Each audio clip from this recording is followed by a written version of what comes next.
역사적인 북미 정상회담이 6월 12일 싱가포르에서 열립니다. 트럼프 미국 대통령은 이번 회담이 전 세계 미래의 평화와 안보를 위한 것이라며 성공을 확신했습니다. 백악관이 이번 회담의 최우선 과제는 CVID라고 밝힌 가운데 회담 개최지인 싱가포르에 있는 북한 대사관은 오늘 바쁘게 움직였습니다. 현지에서 KBS 기자와 만난 북한 외교관은 북미 회담을 기대해달라고 말했습니다. 문재인 대통령은 싱가포르 북미 정상회담이 잘 될 것이라며 기대감을 나타냈습니다. 북미 정상회담 이후 남북미 회담도 가시권에 들어오면서 추가 논의를 위한 남북 간 첫 직통전화 대화도 며칠 내에 이뤄질 것으로 보입니다.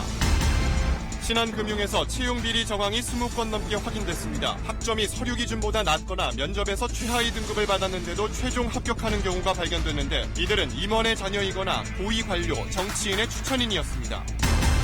검찰이 국내에서 가장 규모가 큰 가상화폐 거래소 업비트를 압수수색했습니다. 보유하고 있지도 않은 가상화폐를 허위로 전산 시스템에 입력한 혐의를 수사하기 위해서인데 이 소식이 전해지자 비트코인 등 가상화폐 가격이 폭락했습니다.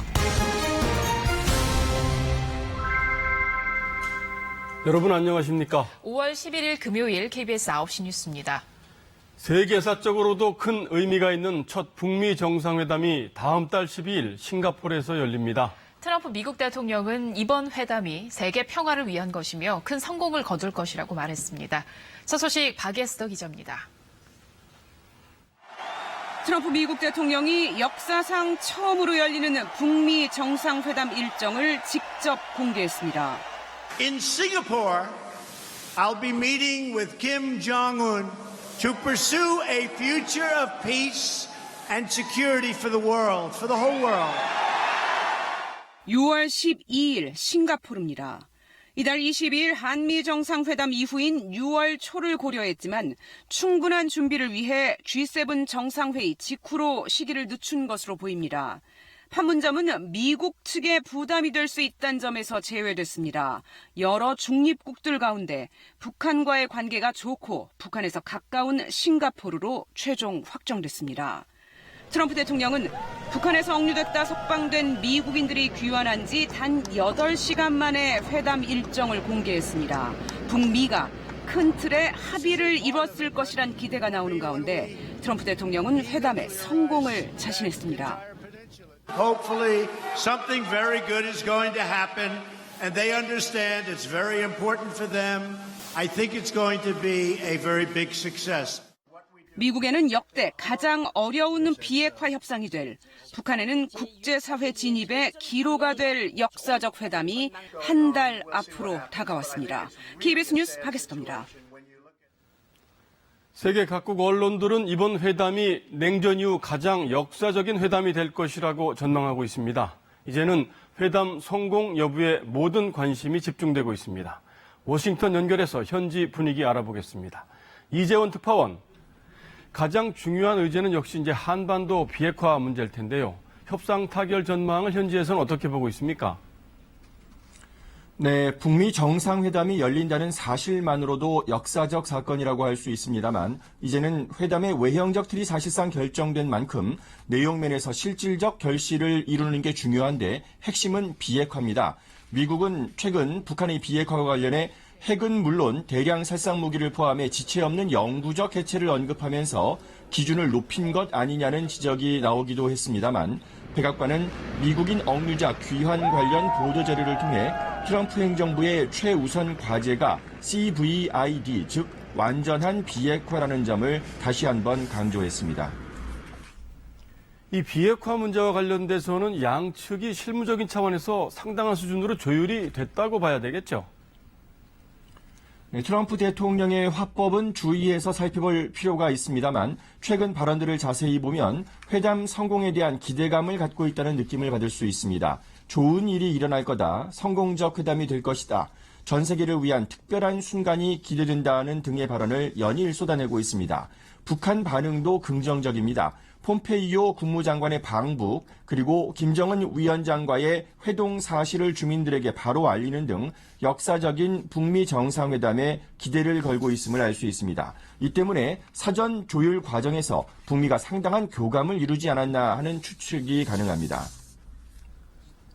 미국 정치권이나 언론들 반응은 좀 어떻습니까? 네, 미국 언론들은 북미 정상회담 장소 날짜 발표를 긴급 뉴스로 전하면서 큰 의미를 부여했습니다. 역사적 만남, 세계 안보를 위한 중대한 전기, 새로운 발걸음 등 각종 수사를 동원해서 첫 북미 정상회담의 의미를 분석했습니다.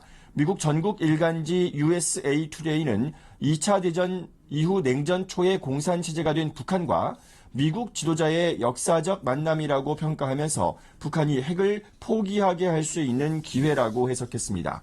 미국 정치권의 반응은 여야가 엇갈렸습니다. 공화당은 북미 정상회담이 한반도 비핵화 목표를 향해 나아갈 거라는 국민적 희망을 공유한다. 대통령에게 협상 재량권을 주자며 트럼프 대통령에게 힘을 실었지만 민주당은 졸속 협상, 나쁜 협상을 할까 걱정된다. 확실한 양보 없이 북한의 정통성을 인정해서는 안 된다면서 비판적 시각을 드러냈습니다. 지금까지 워싱턴에서 전해드렸습니다. 회담 장소로 결정된 싱가포르는 분주해졌습니다. 싱가포르 주재 북한 대사관은 회담이 잘 될 것이라면서 기대감을 나타냈고 싱가포르 총리도 회담 성공을 기원했습니다. 싱가포르 현지에서 유석조 특파원이 전합니다. 싱가포르 번화가 고층 건물 안에 자리 잡은 북한 대사관. KBS 기자라며 문을 두드리자 1등 서기관이 나와 맞았습니다. 판문점 선언 이후 확실히 부드러워진 분위기입니다. 이 북한 외교관은 당장 준비할 게 많다고 털어놓습니다. 지금 뭐 다 바쁘니까 제가 이제 다만적으로 다 대책이 있을 것이라고 생각합니다. 모든 사기에다 준비가 있어야 뭐 일이 되는 게 아니겠습니까? 남북에 이어 북미 정상회담도 잘 될 것이라며 기대해 달라고 말했습니다. 뭐 지금 뭐 분위기가 얼마 좋습니까? 거의 뭐 지금 마음상으로 다 통일된 그런 기분이 있고 이제 실행만 하면 되고 통일이야 우리가 노력하기 다시 아닙니까? 회담 장소는 북한 대사관 측에서도 모르겠다며 함구하고 있습니다. 가장 유력한 회담 장소로 꼽히는 샹그릴라 호텔은 2015년 중국과 타이완의 첫 정상회담이 열렸던 곳입니다. We are just as new about the information because the news just came out yesterday, so every one of us have new information. 샹그리라 호텔은 시내 중심에 가까우면서 한적한 곳에 위치해 경호와 보안에 유리한 데다 미국 대사관하고도 가깝습니다. 또 다른 후보지로는 트럼프 대통령의 측근 소유로 알려진 마리나 베이 샌즈와 센토사 섬도 거론되고 있지만 관광지역에 위치해 경호에 어려움이 있습니다. 싱가포르는 총리가 회담 성공을 기원한다고 밝히는 등 북미 정상회담 개최지 발표로 한껏 들뜬 분위기입니다. 싱가포르에서 KBS 뉴스 유석조입니다. 판문점이나 평양을 제치고 싱가포르이 회담 장소로 낙점된 이유는 뭘까요?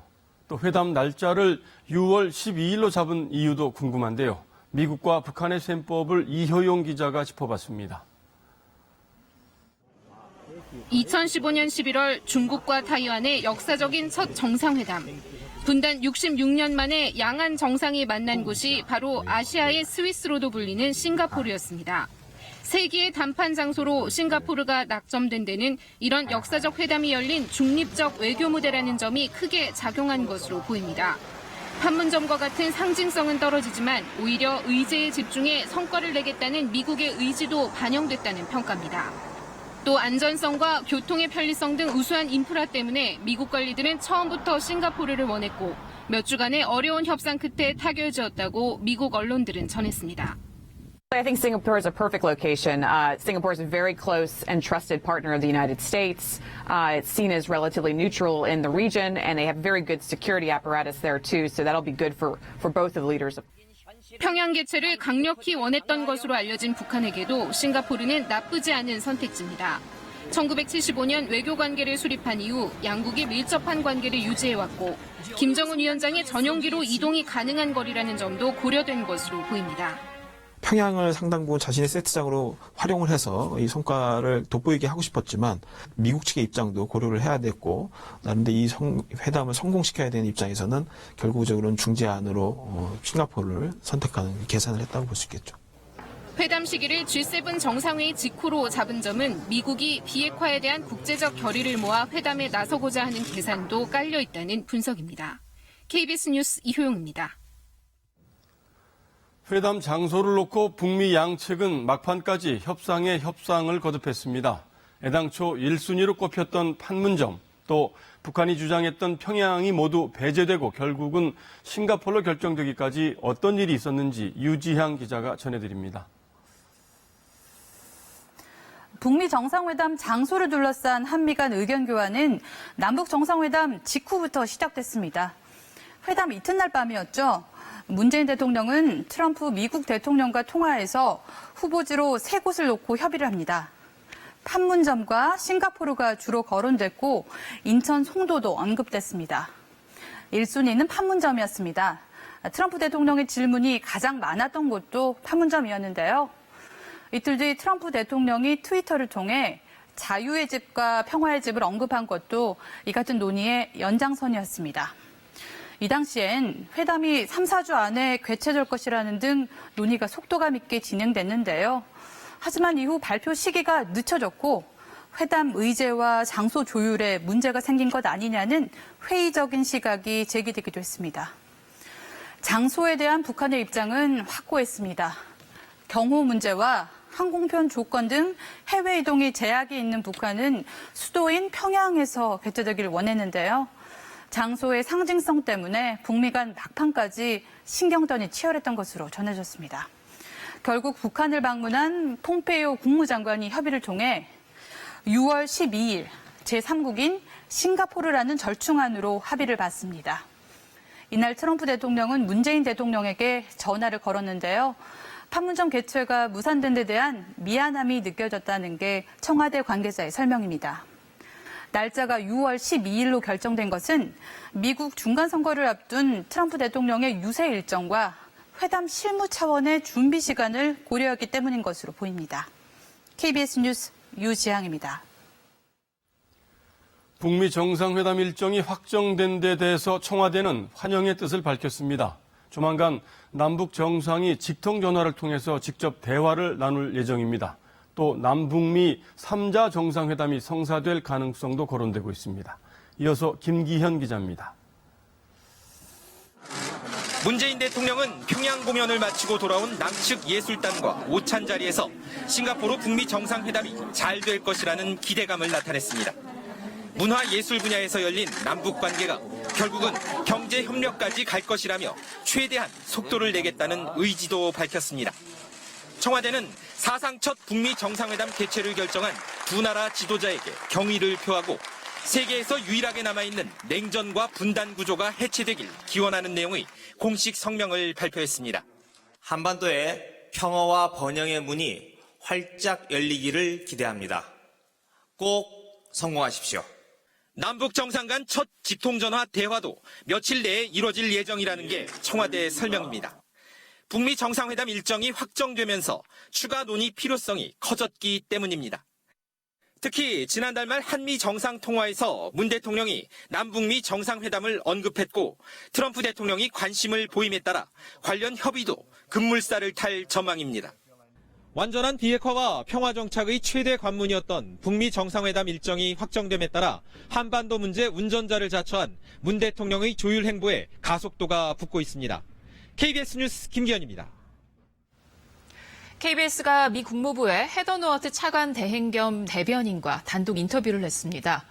노어트 차관 대행은 폼페이오 장관과 김정은 위원장이 북한 개방 문제를 논의했고 이는 북미 정상회담에서도 의제가 될 것이라고 밝혔습니다. 워싱턴에서 전종철 특파원입니다.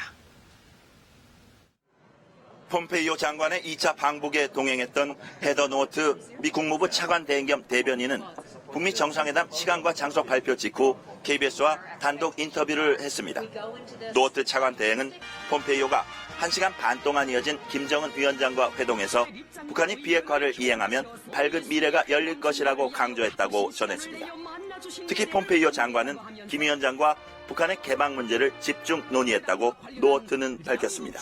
They can have an open society. They could have access to the capital markets. And that's one of the things that Secretary Pompeo was discussing with him. 북한 개방 문제는 한 달 뒤 북미 정상회담에서도 의제가 될 것이라고 밝혔습니다. Where they could have hotels, visitors, Americans, people from all around the world visiting their very beautiful country. And so that is a part of the conversation, and that'll be a part of the conversation that President Trump will have going into the summit. 미국이 북한의 개방과 성장을 도울 수 있음을 시사한 것으로 보입니다.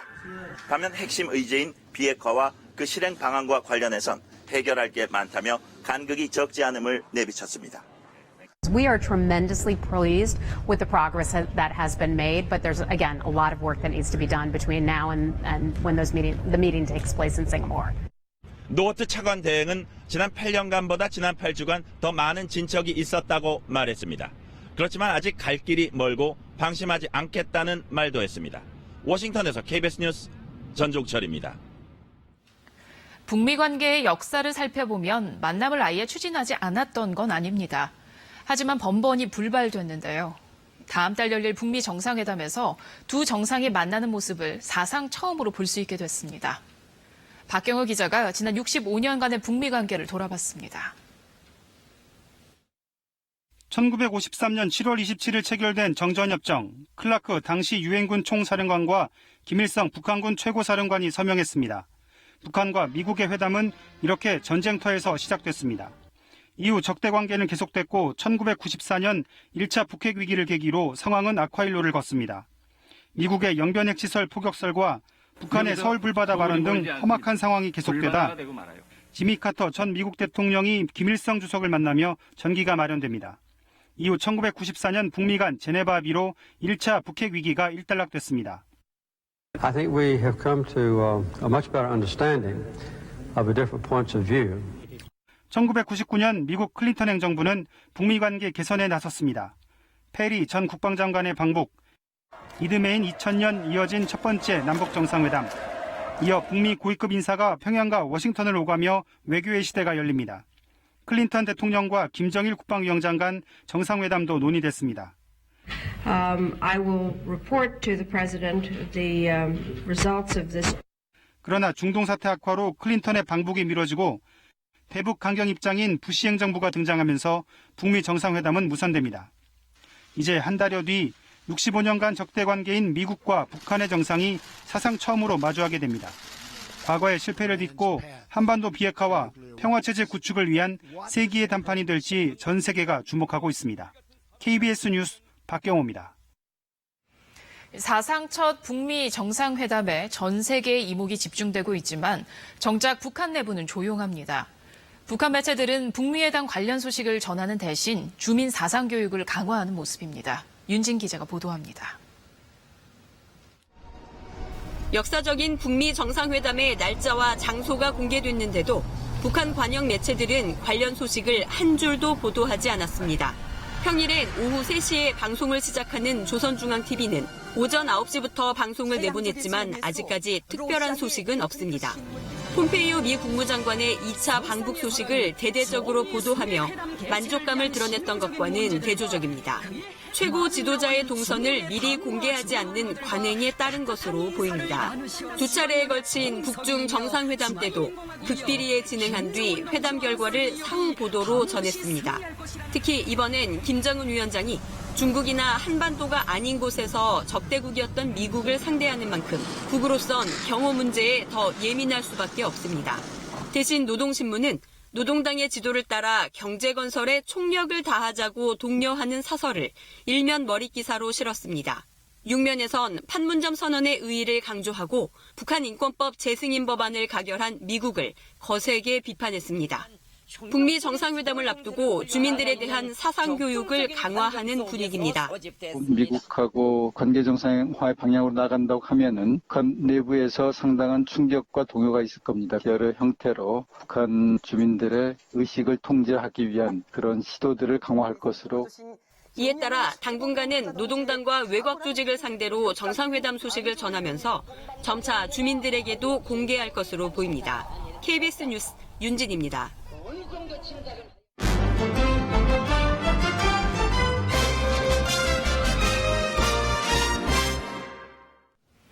KBS는 북미 정상회담과 관련해 궁금증을 풀어보는 시간을 마련했습니다. 오늘은 첫 순서로 북한 매체가 보도한 트럼프 대통령의 새로운 제안이 뭔지 알아보겠습니다. 김경진 기자입니다. 트럼프 대통령이 새로운 제안을 하자 김정은 위원장이 만족한다며 감사하다고 했다고 합니다. 도대체 이 새로운 제안은 뭘까요? 어제 오늘 주요 관계자들이 한 얘기에서 짐작해 볼 수 있습니다. 먼저 청와대 핵심 관계자, 이 비핵화와 평화체제, 맞교환의 진전을 언급했습니다. 이 평화체제, 즉 북한 김정은 체제를 인정하고 한 국가로 받아들이는 이 과정을 미국은 비핵화를 다 끝내고 하자, 북한은 안 된다, 앞당겨서 해달라는 건데요. 시차를 좁히거나 다른 방법을 찾았을 가능성이 있습니다. 이번엔 트럼프 대통령인데요. 어제 기자들에게 한반도 전체의 비핵화란 말을 했습니다. 북한뿐 아니라 우리나라까지 해당됩니다. 즉 북한이 통 크게 핵폐기를 하면 미국도 한미 군사훈련 등의 핵폭탄을 실은 폭격기를 보내지 않겠다, 이런 걸로 추정됩니다. KBS와 단독 인터뷰를 한 헤더노워트 대행은 김 위원장이 폼페이오 국무장관과 경제 개방을 논의했다고 하는데요. 연락사무소 설치나 무역대표부 설치, 또 대북 제재의 유연한 적용이 거론됩니다. 특히 북한이 9월 9일 정권 창건일에 맞춰 주민들에게 보여줄 수 있는 경제적 성과에 목말라 있는 점을 눈여겨보라고 대북 소식통들은 전하고 있습니다. KBS 뉴스 김경진입니다. 다음 소식입니다. 의료과실로 가수 신해철 씨를 숨지게 한 의사 강모 씨에게 실형이 확정됐습니다. 그러나 중대한 형사 범죄를 저지르더라도 형을 마치고 나면 다시 의료 행위를 할 수 있도록 허용한 현행 의료법 규정 때문에 논란이 일고 있습니다. 김유대 기자가 취재했습니다. 가수 신해철 씨를 숨지게 한 혐의로 기소된 의사 강모 씨에게 실형이 확정됐습니다. 징역 1년입니다. 의사로서 주의무를 위반하여 복막염에 대한 진단과 처치를 지연함으로써 피해자를 사망에 이르게 한 과실을 인정하여 유죄로 확정한 사건입니다. 강 씨가 1년 형기를 마치면 의사 활동을 재개할 수 있을까? 일단 불가능합니다. 강 씨에게 적용된 혐의는 과실치사와 의료기록 누설 혐의인데 현행법상 의료기록을 누설해 실형을 선고받으면 의사 면허를 취소하게 돼 있습니다. 하지만 영구적인 건 아닙니다. 나중에 면허 재교부를 신청하면 대부분 받아들여지기 때문입니다. 실제로 여성에게 약물을 투여하고 시신을 유기한 혐의로 징역 1년 6개월을 복역한 산부인과 의사는 형기를 마치고 3년 뒤 면허가 다시 주어졌습니다. 살인이나 강도, 강간, 시체 유기 같은 중대한 범죄를 저지르고 실형을 선고받는다 하더라도 면허를 취소시킬 수가 없습니다. 마취 중인 여성 환자들을 상습 성폭행하고 징역 5년을 선고받은 의사는 아예 면허가 취소되지 않았습니다. 변호사나 회계사 등 다른 전문직은 어떤 범죄든지 금고 이상의 형을 선고받으면 바로 면허가 취소되는 것과 대조적입니다. 2000년 이전엔 의사도 다른 전문직과 같았지만 면허 취소 조건이 의료법 위반에 한정하는 것으로 슬그머니 바뀌었습니다. 의사단체는 의료과실의 면허를 취소한다면 진료에 소극적일 수밖에 없다고 말합니다. 조사할 수 있는 그런 기구나 시스템이 없기 때문에 우리는 선의의 피해자가 나오는 것은 일단 막아야 된다는 입장에서 현실적으로 반대를 하고요. 미국 등에서는 형사사건에서 유죄를 받은 사람에겐 의사 면허 자체를 주지 않고 있습니다. KBS 뉴스 김유대입니다. 국내 1위 가상화폐 거래소인 업비트에 대해서 검찰이 오늘 압수수색을 벌였습니다. 실제로는 없는 가상화폐를 보유한 것처럼 꾸며서 투자자들에게 팔았다는 혐의입니다. 아무래도 파장이 적지 않을 것으로 보입니다. 박민철 기자의 보도입니다. 서울 강남에 있는 가상화폐 거래소 업비트입니다. 검찰이 어제와 오늘 업비트에 대해 압수수색을 실시했습니다. 실제로는 없는 가상화폐를 보유한 것처럼 꾸며 투자자들을 속였다는 혐의입니다. 저희가 이제 조사를 받기 시작한 만큼 지금 단계에서는 그 조사에 성실히 임한다는 거 외에는 말씀드릴 수가 없죠.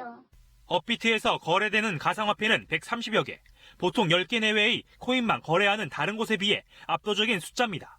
덕분에 지난해 10월 개장 직후 단숨에 국내 거래소 1위에 올랐습니다. 검찰은 이들 가상화폐 가운데 상당수가 실제로는 장부상으로만 거래된 것으로 의심하고 있습니다. 업비트는 수수료만 챙겼다는 건데 업비트의 하루 평균 수수료 수익은 35억 원으로 추산됩니다. 지난해 2달 영업 동안 업비트의 단기 순이익은 1,093억 원에 달했습니다. 코인도 없이 숫자만 움직이게 이렇게 운영을 해왔다고 하니까 배신감이 너무 크고 다시는 이용하지 않을 것 같습니다. 검찰은 확보한 전산 시스템 기록과 회계 자료 등을 분석한 뒤 업비트 관계자들을 소환할 방침입니다. 또 업비트의 이서구 대표가 불법 행위에 관여했는지도 확인할 계획입니다.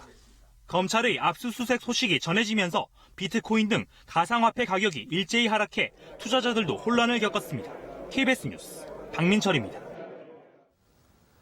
금융권의 채용 비리가 예상보다 심각했습니다. 금융감독원이 은행권 전반의 채용 비리를 특별 검사한 결과 하나은행, 우리은행, 국민은행에 이어서 이번에는 신한은행에서도 채용 비리가 확인됐습니다.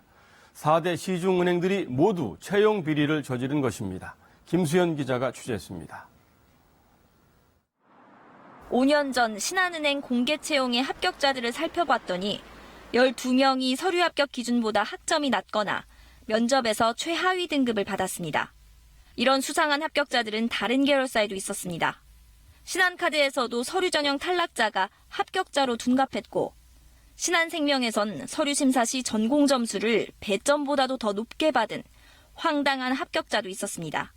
신한금융 전체에서 이렇게 특혜를 받은 것으로 보이는 최종 합격자는 22명. 이 가운데 13명은 임직원 자녀들이었습니다. 나머진 전 고위 관료의 조카, 지방 언론사 주주의 자녀 등인데 정치인이나 공사 임원, 심지어 금융감독원 직원이 추천해 합격한 경우도 있습니다. 일반 지원자들에게는 나이와 성별에 따른 차별이 이뤄졌습니다. 일정 나이를 넘는 지원자는 서류 심사에서 탈락시켰고 남녀 비율을 7대3으로 관리하기도 했습니다. 잘못된 문제가 있으면은 그거 정확하게 인지를 하고 개선 방향을 바꿔야 되지 않겠느냐. 금감원은 지난 1월 말 신한금융검사에선 별다른 비리 정황을 찾지 못한 바 있습니다. 결국 재검사에서 채용 비리가 포착되면서 4대 시중은행 모두 검찰 수사를 받는 처지가 됐습니다. 여기에 감독당국인 금감원까지 채용 비리에 연루된 정황이 드러나면서 이번 의혹이 금융권 신뢰도 하락에도 적잖은 파장을 미칠 것으로 보입니다. KBS 뉴스 김수현입니다. 지난해 문재인 대통령이 직접 인천공항공사를 찾아가 직원들을 만나고 공공부문의 비정규직을 없애겠다고 했던 일 기억하시나요? 내일이면 꼭 1년이 되는데요. 목표로 했던 20만 5천 명 중에 절반 정도의 정규직 전환이 확정됐지만 임금 차별은 여전해서 무늬만 정규직이라는 소리가 나옵니다. 이승철 기자입니다. 보안 검색 업무를 하는 이서연 씨. 언제 정규직이 될지 어떤 처우를 받을지 걱정입니다. 지금 1년이 넘었는데 아무것도 없고 아예 그걸 안 들었을 때보다 더 힘든 것 같습니다. 인천공항공사는 보안 검색 등 30%는 직접 고용, 나머지 70%는 자회사 소속으로 정규직 전환을 할 계획입니다. 그런데 임금이 논란입니다. 정부는 정규직으로 전환하면 기존 용역업체의 이윤과 일반 관리비 등 최고 15% 정도가 임금에 반영될 것으로 봤지만 설립하는 자회사도 관리비가 필요하기 때문에 임금 인상이 이에 못 미치는 겁니다. 한국조폐공사, 여수광양항만공사, 한국공항공사도 자회사 설립 방식을 추진하고 있습니다. 회사를 만드는 비용 때문에 우리의 처우 개선이 덜 된다라는 부분은 좀 맞지 않다라고 생각을 하고 있습니다. 직무급 임금 체계도 논란입니다. 재직 기간이 늘면 자연히 임금이 올라가는 기존 정규직의 호봉제와 달리 업무 숙련도 등에 따라 임금이 정해지는 것으로 15년을 근무해도 최대 인상률이 20%입니다. 70%까지 오르는 호봉제보다 적습니다. 그래서 동일가치 노동 동일임금을 실현하는 게 아니라 현행의 차별을 합리화하는 도구로 전환된다라는 거죠. 더 나쁘게 변하는 것이다라고 할 수 있습니다. 고용 안정이라는 성과는 있지만 소득 격차를 줄이기에는 한계가 있는 겁니다. 숫자로 포장된 성과 아래 무늬만 정규직을 만들지 않도록 정책에 대한 재검토가 필요합니다. KBS 뉴스 이승철입니다. 타이어뱅크가 본사 직원인 판매 점장을 개인 사업자로 위장해 탈세 혐의를 은폐하려 했다는 의혹 어제 보도해드렸는데요. 본사에서 점장들에게 판매량을 강제로 할당하고 인사에도 관여했다는 증언이 이어지고 있습니다. 성용희 기자가 취재했습니다. 80억 원대 탈세 혐의로 재판 중인 타이어뱅크 김정규 회장. 전국 300여 곳의 판매점장을 직원이 아닌 개인 사업자로 위장해 세금을 덜 냈다는 의혹을 받고 있습니다. 재판이 진행 중인 가운데 개인 사업자가 아닌 본사 직원이었다는 점장들의 증언이 잇따르고 있습니다. 판매 방법이라든지 이걸 다 총괄해서 안내를 해주기 때문에 명령을 내리기 때문에 우리는 이제 사업주가는 전 판매점장들이 만든 제보 채팅방에는 이런 사실을 뒷받침하는 글들이 쏟아지고 있습니다. 이모 부회장의 지시로 각 점포의 판매량을 강제 할당하는 물량 밀어내기가 이어졌고 판매량을 못 채우면 인사 조처까지 받았다는 겁니다. 너는 타이베이뱅크 일원으로서 판매 방식이 잘못됐어. 아니면 뭐 못해. 그러니까 너는 그만둬. 아니면 딴 데 이동해. 이런 식으로. 타이어뱅크 측은 점장들과 개인 사업자로 계약을 맺었을 뿐 판매 강제는 없었다는 입장입니다. 사업주와 타이어뱅크 주식회사는 계약에 의한 계약서에 의한 계약관계이고 사업주는 타이어 종류별 판매 마진을 수입으로 하는 개인 사업자들입니다. 하지만 일부 점장들이 퇴직금을 지급하라며 사측에 소송을 제기한 가운데 김정규 회장의 세 번째 공판 준비 기일이 오는 23일 열릴 예정입니다. KBS 뉴스 성룡입니다. 다음은 정치권 소식입니다. 여당이 오늘 신임 원내대표로 홍영표 의원을 선출했습니다. 자유한국당 원내대표인 김성태 의원은 단식을 중단했습니다. 2달째 막혀있는 여야 관계에 숨통이 좀 트일 수 있을지 주목됩니다. 정창화 기자입니다. 더불어민주당의 새 원내 사령탑으로 친문재인계 3선인 홍영표 의원이 뽑혔습니다. 홍 신임 원내대표는 여의도에 정치가 있는가 싶다며 꽉 막힌 여야 대치 상황을 풀어보겠다고 밝혔습니다. 상황은 어렵지만 최선을 다해서 우리 국민들의 기대에 어긋나지 않도록 국회를 정상화시키도록 최선을 다하겠습니다. 그리고선 곧장 김성태 자유한국당 원내대표의 단식 현장부터 찾았습니다. 홍 원내대표는 민주노총 활동을, 김 원내대표는 한국노총 활동을 했고 19대 국회에선 같은 상임위 활동을 했던 터라 대화를 위한 최소한의 신뢰는 갖춘 사이라는 평이 많습니다. 같이 노동운동도 한 사람이어서 서로 진정성을 가지고 그러면은 국회를 정상화시키는 방향으로 함께 노력합시다. 오후 들어 9일째 단식 중이던 김성태 원내대표는 병원으로 이송됐고 위험하다는 의료진 판단과 의원들 권고를 수용해 단식을 중단했습니다. 야당들은 새 여당 원내사령탑에 무엇보다 협치와 여당다운 모습을 주문했습니다. 여당은 오는 일요일 원내 지도부 인선을 마쳐야 협상이 가능하다는 입장입니다. 국회의장이 지방선거 출마 의원의 사직서 처리를 위한 14일 본회의를 예고한 상태라 이 사안 처리가 여당 새 원내 지도부의 첫 시험대가 될 것으로 보입니다. KBS 뉴스 정청화입니다. 중국에 있는 북한 식당 여종업원들 10여 명이 집단 탈북해서 국내로 들어왔던 사건, 다들 기억하실 겁니다. 과거 정권에서 일어났던 일인데요. 이 여종업원들 가운데 일부가 본인 의사와 관계없이 우리나라에 온 것이라는 이른바 기획 탈북 의혹이 불거졌습니다. 허효진 기자가 보도합니다. 2016년 4월 중국의 북한 식당인 류경식당에서 일하던 여성 종업원들과 매니저 등 13명이 탈출해 입국했습니다. 정부는 다음날 긴급회견을 열고 이들이 자유의사로 한국에 왔다고 했습니다. 민주사회를 위한 변호사 모임은 기획 탈북 의혹을 제기했지만 당시 정부는 부인했습니다. 그러나 탈북을 이끌었던 식당 매니저 허모 씨가 언론 인터뷰를 통해 국가정보원 직원이 종업원들을 데리고 오라고 지시했다고 주장했습니다. 지금 우리 한국에서 살고 있는 상황이 좀 많이 힘들고 답답하기 때문에 자기가 국정원에 속아서 왔다라는 주장을 계속 했었어요. 한 여성 종업원은 같은 인터뷰에서 제3국의 한국 대사관에 도착해서야 남측으로 가는 걸 알았다며 집으로 돌아가서 부모님을 뵙고 싶다고 말했습니다. 이에 대해 통일부는 사실관계를 확인 중이라고 밝혔습니다. 입국 경위, 자유의사 등에 대한 지배인과 일부 종업원의 새로운 주장이 있습니다. 그래서 사실관계 확인 필요성이 있다는 말씀만 드립니다. 민변은 오늘 철저한 진상조사를 촉구하는 성명을 내고 국정원 등 정부기관과 허 씨를 오늘 14일 고발하겠다고 밝혔습니다. KBS 뉴스 허효진입니다. 과거 삼성물산과 제일모직의 합병을 반대했던 미국계 헤지펀드 엘리엇이 이번에는 현대차그룹의 지배구조 개편안도 반대한다는 입장을 밝혔습니다. 극소수 지분으로 그룹 전체를 장악하는 우리 재벌들의 취약한 지배구조가 외국 자본들 표적이 된 것입니다. 김희용 기자의 보도입니다. 엘리엇이 오는 29일 현대모비스 주주총회에서 현대차그룹 지배구조 개편안에 대해 반대표를 던지겠다고 또다시 밝혔습니다. 개편안의 핵심은 모비스를 나눠 한쪽을 글로비스에 합치면서 그룹의 복잡한 순환 출자고리를 해소하는 데 있습니다. 이때 모비스 주주는 주식 한 주당 글로비스 신주 0.61주를 받습니다. 엘리엇은 이 비율이 모비스 주주인 자신들에게 불리하다고 주장합니다. 엘리엇은 2015년 삼성물산과 제일모직 합병 때에도 물산 지분의 7.12%를 들고 합병에 반대한 바 있습니다. 당시 정부가 합병에 부당한 영향력을 행사했다며 7천억 원 이상을 배상하라는 소송도 추진 중입니다.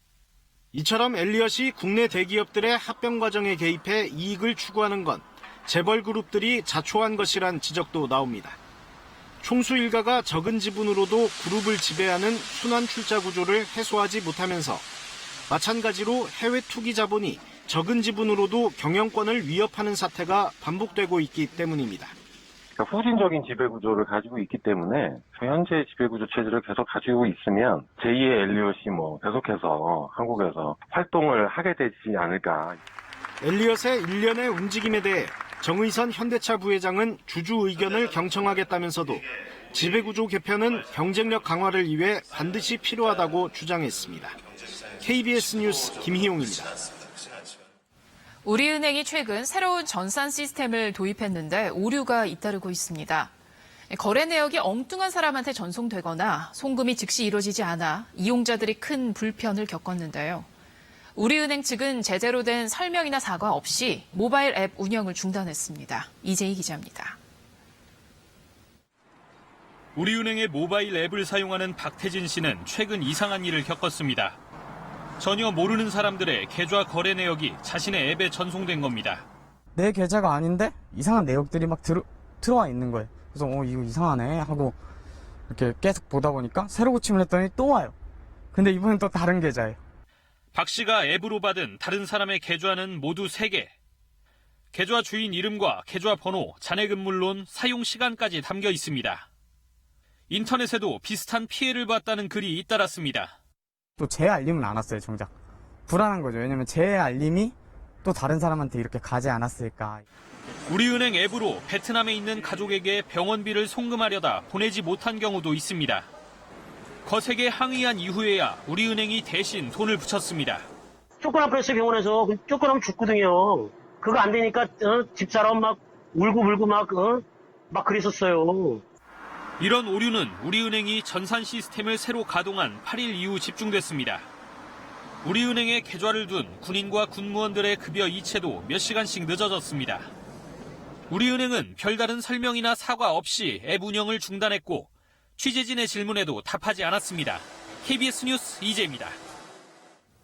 간추린 뉴스입니다.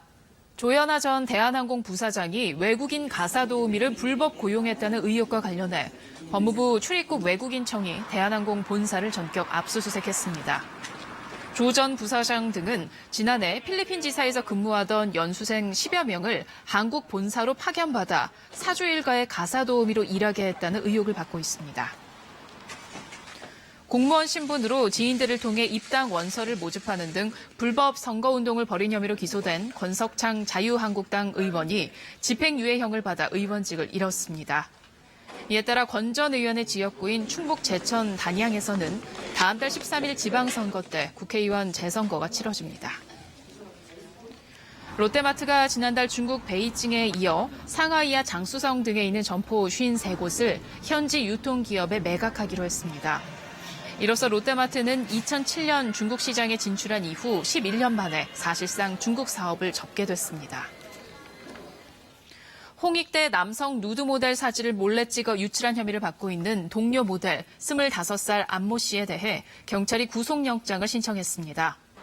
안 씨는 쉬는 시간에 휴식 공간을 사용하는 문제로 피해자와 다툼이 일어나자 사진을 몰래 찍은 뒤 인터넷에 올린 혐의를 받고 있습니다. 이번 주 중국 다롄에서 진행된 북중 정상회담 기간에 시진핑 주석은 중국 기술로 처음 만든 항공모함을 시찰했던 것으로 전해집니다. 항공모함을 자체 제작한다는 건 해군력에 있어 의미가 큰데요. 제대로 공개된 적이 없어서 궁금증을 낳고 있는 중국산 1호 항공모함을 강민수 특파원이 취재했습니다. 중국이 처음으로 자체 기술로 제작한 항공모함입니다. 옛 소련제 항모를 들여온 랴오닝함에 이은 두 번째 항공모함입니다. 앞부분이 스키 점프대처럼 휘어져 있어서 전반적으로 랴오닝함과 유사합니다. 가판이 활주로 정비가 끝난 상태이고 위상배열 레이더 등 다양한 레이더가 가동 중인 모습도 포착됐습니다. 파란색 통로로 연결된 항모 지원선의 모습도 보입니다. 랴오닝 해사국은 18일까지 보아이만 일대 항해금지 구역을 선포해 시험운항이 임박했음을 시사했습니다. 이 랴오닝함을 모양 그대로 본떠서 대신에 크기는 조금 더 크게 만들어서 이 함재기가 좀 더 들어갈 수 있게 설계한 걸로 보입니다. 함재기 사출 장치가 없고 디젤 엔진으로 추진한다는 점에서 미국의 항모에 견줄 수준은 아닙니다. 하지만 첨단 항모를 보유하고자 하는 중국의 열망은 대단합니다. 2차 북중 정상회담 장소가 바로 이곳으로 택해진 점도 많은 해석을 낳고 있습니다. 최근 다롄의 조선소에 핵추진 항모에 쓰이는 부품이 들어갔다고 중국 매체가 보도했습니다. 상하이에서 건조 중인 세 번째 항모에 이어 네 번째를 만들기 시작했는데 이게 핵추진 항모라는 얘기입니다. 중국은 오는 2030년까지 4대의 항모 체제를 구축하겠다는 목표를 갖고 있습니다. 다롄에서 KBS 뉴스 강민수입니다.